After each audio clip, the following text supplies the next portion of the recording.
সুপ্রিয় দর্শক মণ্ডলী, আজ শুক্রবার ৪ এপ্রিল ২০২৫ ২১ চৈত্র। জানাচ্ছি পত্রিকাগুলোর প্রধান প্রধান শিরোনাম। সর্বপ্রথম ইত্তেফাক মেইন হেডিং করছে ব্যাংককে ইউনুস মোদির বৈঠক চলছে। নেক্সট প্রথম আলো মেইন হেডিং ব্যাংককে ইউনুস মোদির বৈঠক। এরপর জনকণ্ঠের মেইন হেডিং দ্রুততম সময় জাতীয় নির্বাচনের আয়োজনই প্রধান লক্ষ্য প্রধান উপদেষ্টা। নেক্সট যুগান্তরের মেইন হেডিং ভারত নির্ভরতা থেকে বেরিয়ে নতুন বিপণন কৌশলে সরকার। এরপর ইনকলাবের মেইন হেডিং ব্যাংককে ডক্টর মোহাম্মদ ইউনুস নরেন্দ্র মোদীর বৈঠক অনুষ্ঠিত।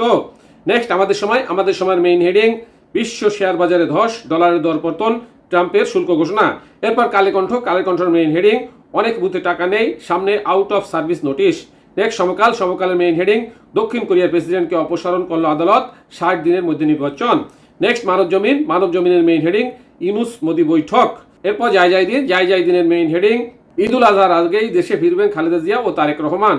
নেক্সট বিবিসি বাংলার মেইন হেডিং ট্রাম্পের শুল্ক আরোপে ক্ষুব্ধ প্রতিক্রিয়া বিশ্ব নেতাদের। এরপর আরটিভি নিউজের মেইন হেডিং বৈঠকে বসছেন ডক্টর ইউনুস ও নরেন্দ্র মোদী। এই ছিল পত্রিকাগুলোর প্রধান শিরোনাম। চলে যাচ্ছি যে কোনো একটি সংবাদের বিশ্লেষণে।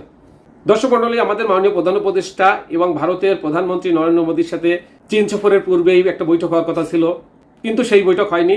পরবর্তীতে আজকে থাইল্যান্ডের রাজধানী ব্যাংককে আমাদের মাননীয় প্রধান উপদেষ্টা এবং নরেন্দ্র মোদীর বৈঠক চলছে।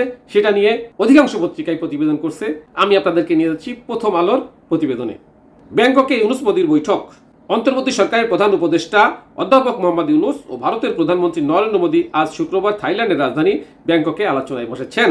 ব্যাংককের সাংগ্রিলা হোটেলের ৬ষ্ঠ বিসমটেক শীর্ষ সম্মেলন শেষে আজ জাতীয় সময় মধ্যাহ্নের পর দুই প্রতিবেশী দেশের শীর্ষ নেতাদের তাদের দ্বিপক্ষীয় বৈঠক শুরু করেন। অধ্যাপক ইউনুস অন্তর্বর্তী সরকারের দায়িত্ব গ্রহণের পর প্রথমবারের মতো তার সঙ্গে নরেন্দ্র মোদী বৈঠকে মিলিত হন। গত ৫ই আগস্টের ছাত্র জনতার অভ্যুত্থানের পর টানাপোড়েনের মধ্যে যাচ্ছে ঢাকা দিল্লি সম্পর্ক। এমন পরিস্থিতিতে আজ অধ্যাপক ইউনুস ও নরেন্দ্র মোদী প্রথমবারের মতো আলোচনায় বসলেন। এই ছিল সেখানকার সর্বশেষ সংবাদ এবং পত্রিকাগুলোর প্রধান শিরোনাম। সাথে থাকার জন্য ধন্যবাদ। আসসালামু আলাইকুম।